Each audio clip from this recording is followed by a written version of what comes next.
பார்க்க வந்தேன் மனசில் நினச்ச அடுத்த நிமிஷம் அப்படி ஒன்று பாஞ்சிக்கிட்டு போகும். வேலு யாமிருக்க பயமே, யாமிருக்க பயமே.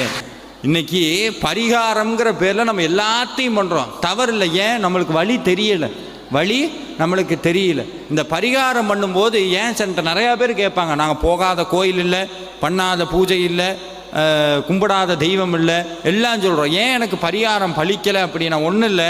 இன்றைக்கி நான் உங்கள்கிட்ட சொல்கிறேன், உங்களுக்கு ஏதோ ஒரு பிரச்சனை இருக்குன்னு வைங்க. உதாரணத்துக்கு கடன் தொல்லை தீரணும் அப்படின்னு ஒரு வச்சுக்குவோம். கடன் தொல்லை தீரணும், வேல்மாறல் படிங்க அப்படின்னு சொல்கிறேன். வேல்மாறல் படிக்கும்போது நீங்கள் என்ன நினச்சிட்டு படிப்பீங்க? எதை நினைப்பீங்க?